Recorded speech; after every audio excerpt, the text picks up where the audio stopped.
Before we get into tonight's show, just a word on what we've actually been doing recently. Some of you may have noticed a couple of links are posted to our Patreon website. What Patreon is, it's a way for our fans, our supporters, and our listeners to connect with us and support us in a way that helps us continue what we're doing. Now, in case you're wondering, is it a paid service? Yes, supporting us can be just through likes on Facebook, or it can be through our Patreon page. Now, the money that we raise through Patreon goes directly back into the blog. It doesn't go into our pockets. Sometimes we'll write content specifically for Patreon. Other times we'll give you the link and it'll still be the free content. So we're going to mix it up on Patreon. But the difference between what we do on the blog and the Patreon side is that what we're going to create for Patreon is specifically for Patreon. So if you want to see some additional content, some short articles, some long articles, maybe we'll produce some ebooks and some newsletters and things that are specifically catered for our Patreon supporters, go to the website. We've got a number of options for you to sign up. It costs as much as $1 a month, all the way up to, if you really want to do it and you want to become our sugar daddies and we'll love you forever for it, $100 a month. What you get depends on how much you support us. All the details are on our Patreon site. We're going to add the link to our social media, and you'll also see it on some of the articles that I've already produced so far. On with the show. This is the SwansCast Extra, the #1 Sydney Swans fans weekend preview podcast. With me tonight are SwansCast regulars Steven Park and Joshua Maher. In this week's episode, we preview the Swans' 4th round clash against the Melbourne Demons at the SCG on Thursday night. We discuss selections, what we're looking forward to, matchups, key points, and we give you the weekend forecast ahead. Josh, good to have you on board again. You're looking forward to Thursday night footy, our first Thursday night footy game of the season. Yeah, for the most part I am, but for a couple of reasons not. I hate the idea of a 5-day turnaround, and I'm actually not a fan of Thursday night football, but we'll see how we go. And Stephen, are you expecting the 5-day turnaround to have a bit of an impact on the Swans, or are you expecting them to go out and give the Demons a bit of their own medicine? What I'm hoping and what I'm expecting are two different things, Justin. I'm hoping that Thursday night will bring us a bit of luck against Melbourne and we'll actually come out and cream them, whether it's a 5-day turnaround or not. What I'm expecting is that the 5 days will actually be a disadvantage to us and we will struggle. Yeah, it's an interesting one. The team who played on the weekend, it was Collingwood, I believe it was, who had a 5-day turnaround. And in the end, West Coast just ran right over the top of them. So it's going to be interesting to see if the team, and especially the Swans, can just get it turned around in time. So on tonight's agenda, we have the Player of the Year for Round 3 as voted by the fans. And we have the teams that came out tonight at 6:20. So first item is Player of the Year for Round 3. The mob has spoken, guys. Can you guess who got the 5 votes from the fans this week? Isaac Heaney? Yes, you are on the money. Josh, who got number 4? I'm going to say Josh Kennedy. No, Zach Jones. You're joking. So the 5... Ooh. No, I'm not joking. This is what the mob has said, 5-1. We got Isaac Heaney was first with 5. Zach Jones came in second with 4. Callum Sinclair was just behind him. He came in with 3 votes. Josh Kennedy just behind Sinclair. He came in with 2. And then it was a battle for last, but Jake Lloyd just pipped a little earlier and he got the last vote. Do you reckon Josh Kennedy is stiff for missing out on any of the AFLCA votes, or do you reckon he was more stiff for missing out on, on 4 points from us? On the blog, he's certainly rated pretty highly on our Player of the Year. But if we're talking the AFLCA votes, it was 10 to Heaney, 6 to Jones, 1 to Lloyd, and 1 to Mills. That's daylight robbery. It's daylight robbery for a player that I think we all agreed, especially on last week's cast, that he was one of the best on the ground. And certainly in the preview, we kind of expected him to do pretty well. But the leaderboard, as it stands... I tend to disagree, Justin. I would actually say I think it's quite fair. Isaac Heaney was definitely the standout player of the evening.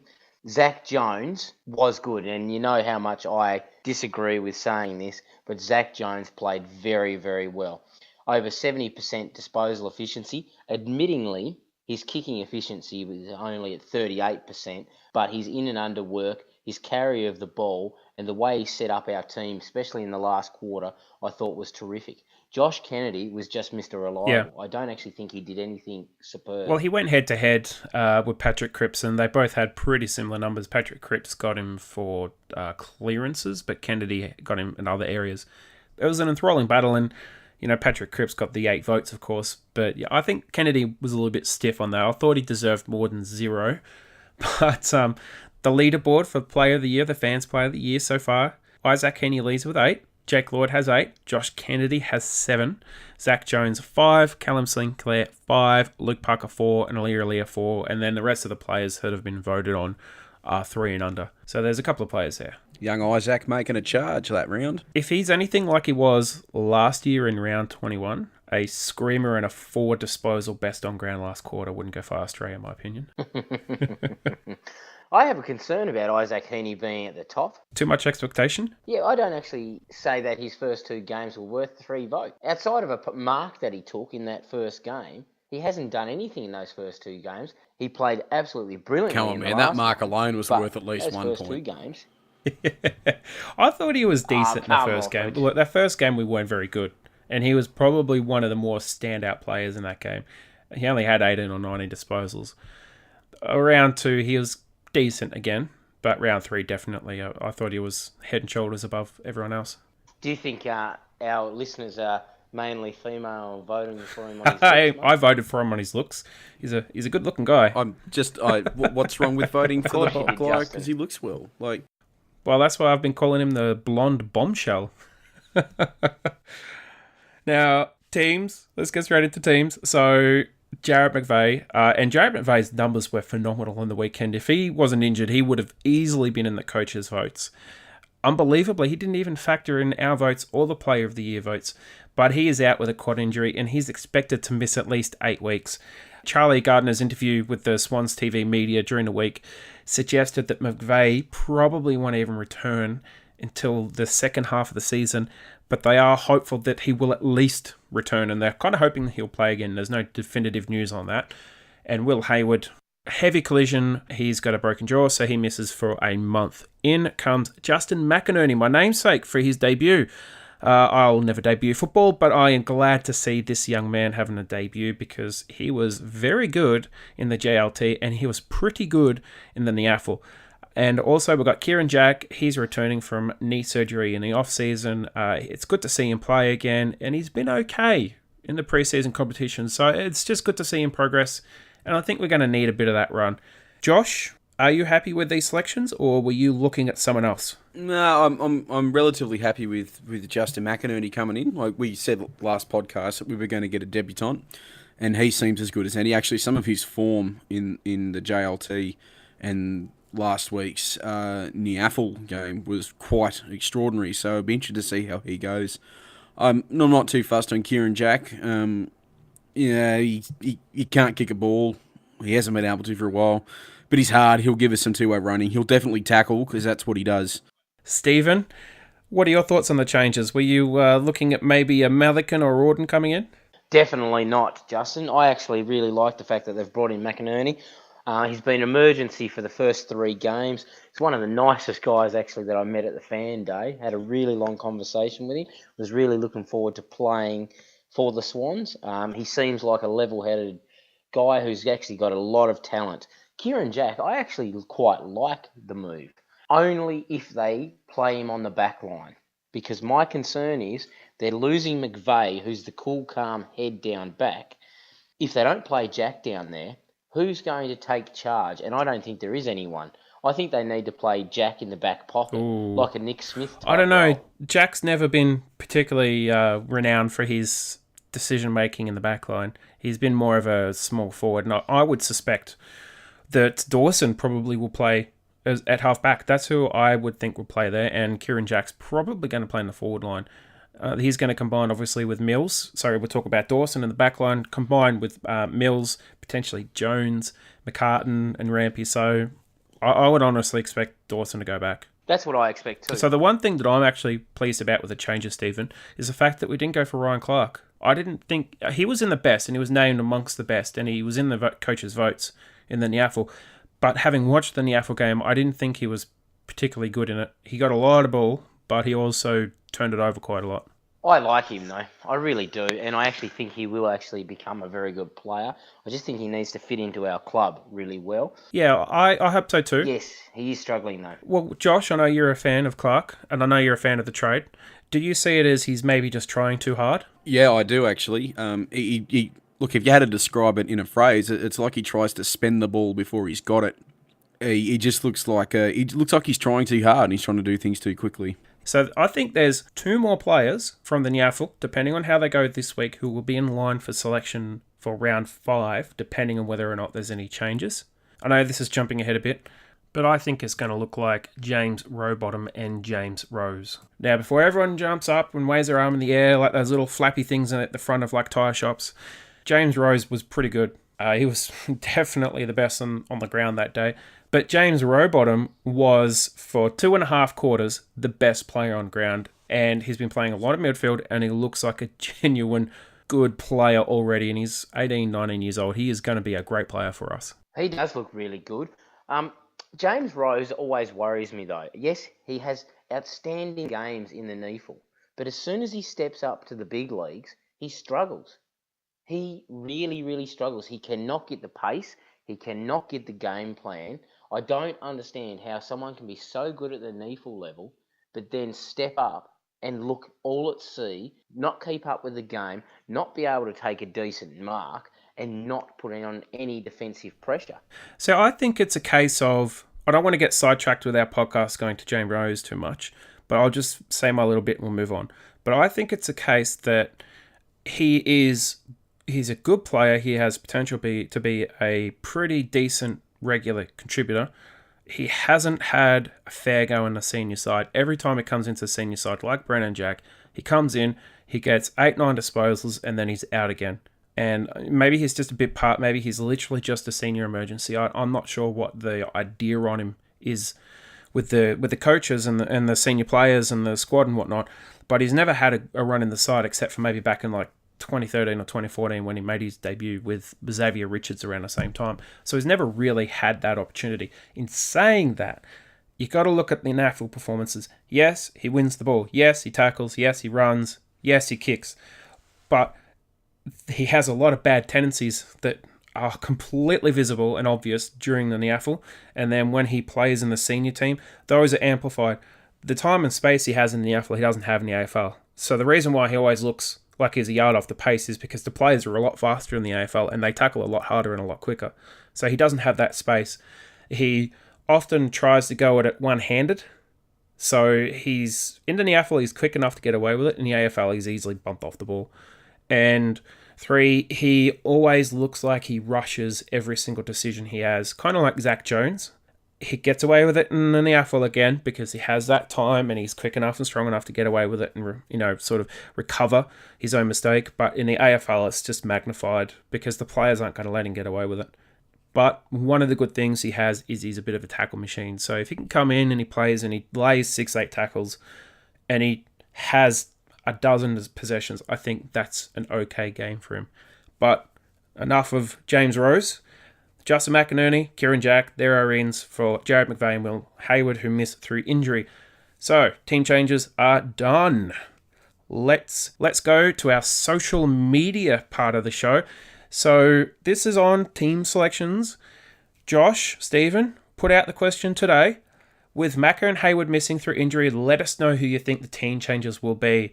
No one actually picked up what the changes were. Now, I know that when we talked about this offline during the day, I said I think McInerney will come in, but I suspect Kieran Jack will come in as well, although I hope someone like a Rawdon would. Were you guys at all surprised by some of the social media responses that we got? Oh, I certainly wasn't. Not really. I thought most of them were very similar. They were, weren't they? Almost everyone expected Jack to come in. They were. Which is strange, isn't it? Because he didn't actually have a good year last year. So I'm not sure why everyone thought he would be the man that would replace McVeigh. Because that seems to be what it was. Look, I mean, I sort of expected Kizzard would come in purely as a replacement for the lossing leadership in Macca. You would hope that his on-field coaching and direction would in some way make up for what we lose with Macca being off the field. And that was why I thought Kieran would come in, was purely as a leadership figure. Yeah. Well, I'll throw to Amy from Facebook. She made a really good point. She put in fingers crossed for Kizza for a friend who really wants a Melbourne 250 the following week for Kieran Jack. So if he plays as selected and he plays next week, he will play his 250th AFL game. So you can never take that away from him. Even if over the last couple of years he hasn't been the contributor he once was. Some of the other players floated. You had Rose and you had Reardon. I think I was maybe the only person offline who suggested McInerney, and that was in the morning. Guys, what did you think of like a Rawdon or Rose coming in for Hayward? Well, I actually expected a Reardon. I think we actually spoke about it in the last podcast, purely because a Reardon had replaced Macca last year when Macca, was it last year or the year before, Macca went up with that calf injury, and a Reardon came in and played a few games in his absence, and he did quite well in that role. So I kind of expected Colin to come back in, but clearly it hasn't happened. Thank you to everyone who responded on our social media. So let's get stuck into the preview of the match. So there are some pretty interesting statistics. One that came from Triple N today, which I absolutely loved. I thought it was fantastic, and I didn't even know about it. But Lance Franklin has not lost to Melbourne since he played his first game back in 2006 for Hawthorn. That's 15 games he's won against Melbourne. I just hope, for Franklin's sake, we can continue that run tomorrow night, because I don't know if he can handle losing to Melbourne and breaking his run. Wouldn't it be interesting? I hope we win for him too, but I'm a bit worried now because streaks are meant to be broken. Oh, don't say that. And 15 is a Don't long... say that. 15 is a lot. 15 is a lot. Come on, make it Sweet 16 for Franklin. That's all we want. Sweet 16. Sweet 16. Josh, can we make it Sweet 16 for Franklin or not? Yes, we can. And not only can we actually really need to. We actually really need another win, and we need to keep winning. And we won't go back into the depths of what our draw looks like up until the bye, but there are no easy games, and it's Please an even don't. competition, and we are behind. So we need another win, and it's going to be tomorrow. Yes. Let's take it to 16 for Franklin. So the record between the teams is that the Swans have won the last 7 games. Now, they're basically only playing once a season, which I think is a bit disappointing. Maybe I wouldn't say travesty, but it certainly is a situation that could be improved given the two-city rivalry. Sydney used to play Brisbane twice. It would be nice if you had Brisbane, Sydney, and Melbourne playing each other twice, so you could have like the city versus city rivalry. Swans have won 12 of the last 14 games, and that goes back to 2006. And the Swans have not lost to the Demons at the SCG since 2006. So in that time, there's been 1 draw and 1 loss. But if you actually look at that, Justin, it was round 4, 2006. Yes, we were 1-3. It was on the... Wasn't it also in the same date? I think so. Yeah, I think so. I think it's the same Yeah, date. there's a really weird parallel between the seasons because we were 1-2 at the same time. Now, I do recall after that loss, the team got together, they had one of those powwows and they said, we've got to lift our game. And then I think they went on and won like 8 games in a row or something like that. Yep. And Melbourne was 0-3 that year going into round 4. Yes, and they did a good number on us. It wasn't like a close game. They beat us.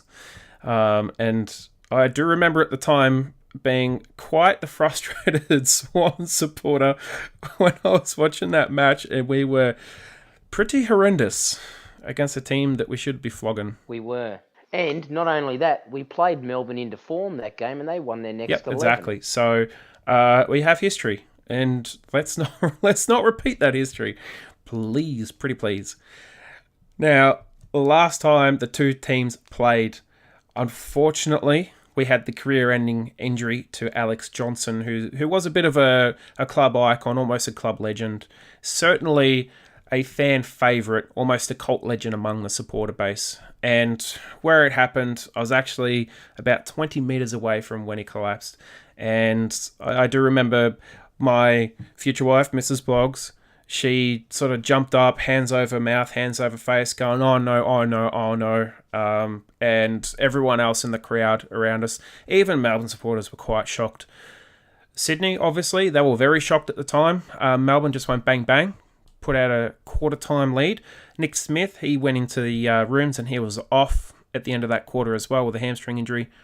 But then the Swans just went bang, bang, bang for the next 2 quarters. They kicked 12 goals to about 3, I think it was. And they opened up a 28-point 3-quarter-time lead. And ultimately, that was enough to win. So, Josh, the Heaney moment, surely you must have watched that. Watch it. How many times? I think like everyone else, I might have watched it, I don't know, 50, 60, 70 times. I don't know. But he got a nice little medal at the end of the year to remember it by as well, didn't he? He certainly did, and there was absolutely no contest in the end for Mark of the Year. It was not even close. Stephen, were you sort of happy with the lead at three-quarter time, or were you nervous that the Demons, they'd finally click and roar back to life? I was really nervous. I was super nervous that game because I can't stand losing to Melbourne. There are two teams that I can never stand losing to. One is Melbourne and the other is Adelaide. And I just could not bear the fact that if we were 28 points up and then lost from there, I would have been devastated. So I'm going to be sitting there biting my nails all game tomorrow night. Well, fortunately, their inaccuracy kind of did themselves in. They were nowhere near accurate enough to get back into that game, despite the fact they absolutely dominated that last quarter. 3 Brownlow votes to Heaney from a 4 disposal last quarter. Josh, can you remember a better last quarter from a player that Isaac Heaney put in? Damn straight I can. His name's Nick Davis. Oh, Nick Davis, come to shave us. Shave us. Yeah, he had a quarter of a lifetime. He won us a game. Isaac Heaney saved us a game. And look, he got as I said before, the 3 Brownlow votes. He got the 10 coaches' votes. And he got the car or the money or whatever it was at the end of the year, a medal or a trophy or maybe a hat that said number 1. And that's all he deserved from it too. A hat. A hat that says world's number 1 mark. That's exactly right. Well, shouldn't it for you, yep. Justin? Shouldn't it be for you? World's number 1 hottest. Oh, geez, I'd like that, but I think Mrs. Blogs would have something to say about that. I reckon she would too. Oh, it'd be nice if I was that, but no. Anyway, so some of the stats that came out of that match was that the clearances, believe it or not, even with Max Gawn having a picnic, they were level. So we did really well to balance that out. We had 8 more tackles, 77 to 69. We had 13 more disposals. It was 371 to 358. And believe it or not, and this is one of the main reasons why we won, was that we had 38 more marks, 120 to 82. Now, as I said before, Max Gawn, picnic, he had the day of his life, smashed us in hit-outs. 57 to 19 was the score. We were minus 36. We lost a contested possession by 8, and we had 5 less marks inside 50. But hilariously, their scoreline was a disaster. They kicked 3-12, 7-14, and then 10-18. It's a bit of a throwback to, I think it was the year before. Yeah, 2017, when we were like 2-13 in the second quarter. So, more of that, thanks, Melbourne. Be nice, wouldn't it? Be very, very nice. Damn straight. What do you think, Josh? Are you hoping for them to get the ball and kick it on the full a few more times? I hope they do a replay of the first quarter of last week. Yes, I did actually want to briefly bring up that because I was thinking about it. Melbourne played obviously one of the worst first quarters I've seen for some time against Essendon. And their performance against Essendon kind of paralleled us against the Dogs. Dreadful first quarter. Well, actually, I'd say it was more against like the Crows. Dreadful first quarter, really good second quarter, and then just dreadful last half. So there is a risk that obviously they can play and they can really... They can tear us to shreds if they can play that second quarter for 4 quarters. Their second quarter against Essendon was absolutely scintillating. They broke really fast from all their centre clearances and from all their stoppages. And they really put Essendon to the sword. And I don't understand how they were not able to carry that momentum into the second half of the game. But they could be, like, I know their record at the moment isn't great, and they've only played probably 2 decent quarters for the whole season so far. But if these guys get their mojo on tomorrow, they're going to be explosive. And there's a reason they were tipped at the start of the season to be a top 14. Back to what Steve is saying about not wanting to play them into form. Well, they're going to be desperate, and I'm expecting them to show up ready to play this time. Not any of this junk they've dished out the last couple of weeks. They need it. They need it more than we do. Yeah. So talking about top 4, and I'll cut to you in a moment, Steve. But Sydney are one of the few teams after 4 rounds going 1-3 who have actually made the top 4. So 2006 they made the top 4. They finished 4th. 2014, I believe it was, they actually finished 1st. So it's kind of a bit interesting, this 1-3, because if you go 0-4, top 4's out, guarantee 100%. You have to win every match, almost every match afterwards. They will be struggling to make the top 8. And I think Sydney's the only team that's made the top 8 from 0-4. The odds of making the top 8 after going 0-4 are extremely remote. So, Stephen, are you expecting that Melbourne's going to come out, breathe fire, and try and reenact that second quarter for the full 120? Yes, I do. I really think they will come out and breathe fire. But there's one problem, and I was actually at the Melbourne-Essendon game on the Friday night. Melbourne have no defensive structure whatsoever. The reason that game was so good between Essendon and Melbourne is because it was a straight shootout, because neither team plays a defensive mindset whatsoever. They both zone at either end, and they leave players completely free. They don't man them up at all, and they basically just run rampant. So they're great offensively, but defensively they're atrocious. They cannot defend to save themselves, and once they pick that up, there's a major concern that Melbourne will become very good. But at the moment, they are not. That's actually a really good point, Steve, and one that I thought of mentioning but failed to do it. And as far as defensive pressure goes, Essendon actually weren't much better in that game either. So I guess what I'm saying is that even though Melbourne could get off the chain, they're not going to put 112 points on us like they did on Essendon that night. I mean, they put on 112 points and only really played one quarter of the game. So I think defensively we could hold them to a score that we could beat, but whether we actually beat that is a different story.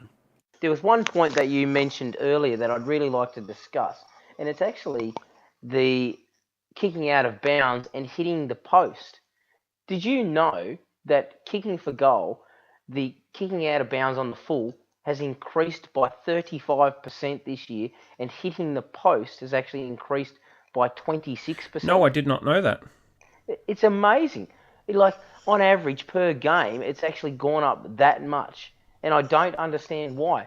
Particularly hitting the post one, it's what is it, a 10 centimeter diameter or something, and people continuously hit it. It's on average 5 times a game. That's pretty high, yeah. That is really high. It's unbelievable. It is. It's an amazing stat. But look, we'll move on to the rest of the show. So, matchups and key points are our next point. So, Stephen, could you please give us your first matchup? I think the big gun one is going to be Luke Parker versus Clayton Oliver. Clayton Oliver is a machine. If he gets away, he will destroy us. I think the man to take him is Luke Parker, because I believe Luke Parker has the physical strength to hold him. Yeah. George Hewitt's had the job in the past, and do you think, Josh, that George Hewitt could do the job again, or are you a bit concerned over his form as we have been in the last couple of podcasts? I'm still concerned about Georgie Hewitt's form. I don't know. I don't think anyone knows what's going on there. He may actually be playing a little bit of a different role this year, but every time he's been used as a run with or as a tagger, it's ended not very well, and it's been done over a very short period of time. So the latest example would be last week when he was put onto Patrick Cripps, and it lasted 6 or 7 minutes, and not even that Josh long. Kennedy was back on him. So no, I don't think George Hewitt could do that job. Not on a player like Oliver. No. Look, speaking of matchups, Josh, could you give us your matchup, please? Yep. So my matchup is my mate Ali on Tom McDonald Had a Farm, E-I-E-I-O. I think Tom McDonald is still, I mean, he's down on form at the moment as well, isn't he? He's and even though he's not playing well at the moment, he cannot be allowed to have easy access to the ball. And as far as tall defenders go at the moment, Ali's basically our only option. I mean, Tommy McCartan could go to him if he plays back like he did last week. But at the moment, my tip would be Ali going on to Tom McDonald. Yep. Tom McDonald certainly is their biggest threat, and yeah, he has been a bit down on form. But if he can actually get off the chain, he is a massive risk, and he's going to be a game winner for them. He kicked 53 goals last year, so he is a goal kicker. Stephen, are you a bit worried about Tom McDonald, who had the farm? I am really worried about Tom McDonald because he will not stay down forever. But again, he looks lost out in the field. He's running in really strange patterns. He was all over the show on Friday night and he was searching for the ball. He wasn't stand up, deliver, receive. He was actually searching, trying to get his hands on the ball. They need to start playing him somewhere else. I'd actually put him at centre half back for a bit, to be Well, honest. he did start his life as a defender, so it could be an interesting change, and that's a bit of a Tom McCartan sort of, backward, forward. But my matchup, and I had to rack my brain for this one because I wasn't quite sure who would actually be given the job, given it could have been one of three players, but I've gone Harry Cunningham on Christian Petrarca. So Petrarca is a game winner for them. He is a very good midfielder. George Short's a bit down in form. Kieran Jack, he's just coming back into the side, so I don't think he's going to do it. So I think it's going to be Harry Cunningham who's going to get the run with role. He needs to stop him, so it's going to be a big job, but whoever gets it, they're going to have to be on their game. They're going to have to be at their absolute best. Petrarca's such a big link player for them, and I know he's been under a bit of pressure the last couple of weeks because he hasn't hit the scoreboard very often, and his disposal's been a little bit shoddy. But if he's allowed to be that free link man between their middle and their front end, he could be a big issue for us. And Harry Cunningham's got a big tank, so I'd like to see Cunners go on to Petrarca and just shut him down and keep him out of there. Yeah, absolutely. Now, you spoke of the defence before, Josh. I'd like to have you kick us off with your key point. So Melbourne's defence is terrible at the moment. They weren't quite as... Oh, sorry, they were a little bit worse than Essendon was last week, but not by much. What I would like to see happen is that we isolate Oscar McDonald, who has also had a terrible time, and if it's not McDonald, actually Frost, isolate either one of those two with a big forward like Reid or preferably Buddy, and just go to town on them. I think if you could isolate Oscar McDonald, you could quick a big score on him at the moment. He's really badly down on form. Now, Stephen, your key point, please. Mine's going to be short, sharp and sweet. If we try and match them in a shootout, expect the Swans to lose by 100 plus points. We do not have the firepower to outscore Melbourne. They are amazing when they're on the run. We need to play a massive defensive game. And I completely agree with what Josh has said. Melbourne's defence is really poor. We need to make sure that's all we play. It's really interesting that since they've lost Jesse Hogan, the spotlight's really been sort of shown on their forward line and their defence. The defence has been serviceable for years, but the forward line without Jesse Hogan, it just looks like there is no forward line at all. So it's really interesting.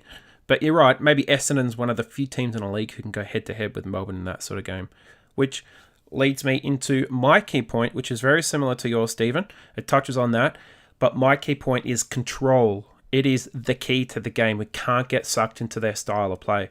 Their style of play is burst out of the pack, just get it moving along as fast as possible, try and get uncontested possession and just get into their forward line as fast as possible. Swans, last time we played them, we beat them by controlling the ball, plus 38 marks. That is how we have to do it. Disposals were the same, clearances were the same, it's the marks. So if we can get the ball off them, we're a very good chance of beating them. And given their defensive woes and their forward line completely out of form at the moment, there's a good chance that we can actually kick a good score if we can feed it into the forward line. So, Stephen, I would like you to give us your prediction for the weekend ahead. I think this is actually quite amazing, Justin, before I start, is that we're very similar in our key points, and I think we're going to be very similar in our predictions. So my prediction is we will play the Melbourne midfield into form. Oh, that's a good one. That's a good one. Mine's a little bit different. Mine is Kennedy will have 30 plus disposals with 20 of them contested. Oh, that's a big game. He's done it before. I'm confident he can do it again. Josh, your prediction for the weekend ahead? Oh, yeah, I actually wrote this before the team list came out, I think, and when the team list came out, it's a little bit more poignant, I guess, and that is that we will lose centre clearances, but we'll win the game. And the reason why it's a bigger issue is that they have listed both Max Gawn and Braden Pruss, or Pruss, however the hell you say his name, who are two very good ruckmen. Well, everyone knows what Gawn is, but Pruss himself is not a bad ruckman. and we're putting one guy up against them. And if you go by what happened last week, well, he's not even a sometime ruckman, and that would be Sam Reid doing chop-outs in the ruck. So, I mean, we're going to get destroyed in the ruck contest tomorrow night. There is no question about that at all. It just depends on how often we can win the ball back and get it going our way. And it's something that we did to Aplomb last time we played him. So it's going to be a really tough battle, Stephen. It is. It's going to be very, very big. And I wish we'd have actually gone for Braden Pruce. I really like him as a ruckman. I watched him play for North Melbourne's VFL side a couple of times last year. And there was one game, he had 72 hit-outs. And he was playing against the Richmond backup ruckman. I can't remember his name. But he was just amazing. Sean Grigg? He's a big brute. No, not Sean Grigg. The other ruckman. Not Sean Grigg. Sean Grigg's Well, he ruckman. plays backup ruckman. He plays backup ruckman, but their actual backup ruckman who was playing in the VFL, and he just monstered him. It was unbelievable. He's a huge boy. I think there was certainly rumours around the off season that we could have been into Bruce, but I don't think he wanted to leave Melbourne. So yeah, it's an interesting one. But Sinclair's he's got the mountain to climb, the proverbial mountain. So yeah, it's going to be a very difficult game for him. But now, our weekend forecast, the bit that we all love, our sure things, most at stake, and doomsday scenario. So we each have a sure thing, a most at stake, and a doomsday scenario. So, Joshua, could you please give us your sure thing for the weekend? Yep, Franklin goes off the chain, kick 6 goals. 6 goals. Love it. Stephen, your sure thing? Mine's very similar to Josh's prediction, but this is it. We'll lose the hit-outs. We'll lose the hit-outs to advantage and the centre clearances, putting a massive amount of pressure on our back line, but we'll still win the game. That is probably about as sure as it gets, especially with the 2 rucks that they've got. Mine is Heaney will be the difference. He was the difference last week. He was the difference last time they played, and I think he is set to be the difference once again. Stephen, most at stake. Most at stake, Oscar McDonald's career if Buddy has a big day out. Yeah, that's a good one. He's really in poor form, Oscar McDonald. I reckon he's almost out the door. They don't have a lot of depth in the backup anyway, in the VFL and within the squad itself. So they need him coming back to form. And let's just hope he waits another week. Agreed. Josh, your most at stake for the week? It's not really the most at stake. It's just something I want to see happen again. But I guess there is a bit at stake, and that is for young Zach Jones. Given his fantastic performance last week in the midfield, he needs to back it up again this week, given that the Demons' midfield is pretty fast. And more importantly, he needs to show his brother who is the best Jones. Yes, I agree. I'd like little Zach to be the number 1 Jones, but his brother's not a bad Jones either. My most at stake is the Tom McCartan experiment. I thought he was really good last week. He's coming up against a more mobile, more athletic forward line. So he's got Jake Melksham to deal with. He's got Old McDonald to deal with. And they do have some pretty nimble forward line options. So if he has a bit of a downer, he might find himself back in the reserves with Malikan coming back in. So my most at stake is Tom McCartan. Justin, just on that, I love Tom McCartan in the back line. I think he's got the speed, I think he's got the skill, and I think he's got the aggression to be our next centre half back. And I think he can be our next Agreed. Ted Richards. He is very, very Agreed. good. And on that, I'm actually talking with Ted Richards to get him to interview about Tom McCartan and ask him about Tom McCartan being Ted Richards version number 2, which he had a bit of a laugh at, but he'll try and hook it up next week. Oh, that'll be great. Good.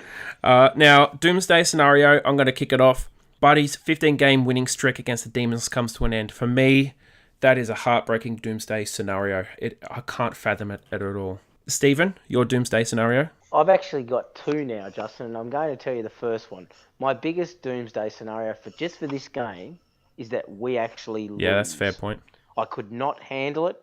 I'm actually going to cry. And one of my work colleagues, who's actually a Melbourne supporter, has said he's going to come into my classroom on the Friday morning and sing the Melbourne theme song for an hour if they beat the Swans. All right, number 2 as well. My number 2, and this one is actually something that I've been thinking about all week, and this one's not just for this game. This is a doomsday scenario for the Sydney Swans as a whole.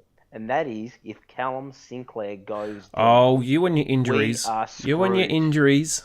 No, but I'm very serious. If Callum Sinclair goes down, we have nothing as a backup in our reserves. We'd have Darcy Cameron. We are really, really depth. But he's not even ready yet. Well, he did debut last season, but look, enough on the injuries. Don't want to think about it. Don't want to talk scenario that's about been it. going since like round 1 last year, though, so it hasn't changed. Yeah, no. No, that's true. Josh, your doomsday scenario, please. Yeah, back to my mate Christian Petrarca, and that is that he has a lights out game. He gets off the hook, plays as that loose link man, and he helps the Demons midfield pump that ball into our backline 60 times, and we get demolished on the scoreboard. Yep, it's absolutely critical that we don't let that happen, because last week the Demons absolutely started to tear the game to shreds when they actually got the ball, so we got to stop them from doing that. We certainly do. And Justin, just before we finish up, because I know we're coming to the end, I'd just like to give a shout out to Will and Grace, who are our new British members that joined up at the football with us last weekend. So just give them a shout out because I know they asked us to. Nice, that's a good one, Steve. And we did meet them, and they're a lovely couple. And unfortunately, she doesn't follow Arsenal, so she's dead to me. No, who did she follow again? Chelsea. Chelsea, The Carlton that's equivalent right. of the AFL. Yep. Anyway, guys, thank you so much for coming on the show. It is always a pleasure to have you both on, Josh and Steve. So thank you very much. Thank you, Justin. Thank you, Josh. Too easy. I'll see you next time. As always, guys, you can follow us on Twitter, Facebook, and Instagram with the tag The Swans Blog. You can get in contact with us during the week with the hashtags SwansCast and SwansCast Extra. We will be recording on Sunday night after the weekend is finished, and we're back again at our regular time slot on Thursday next week because there is not another Thursday night game. So, until next time, go Swans! Go the Swannies. Go Swannies.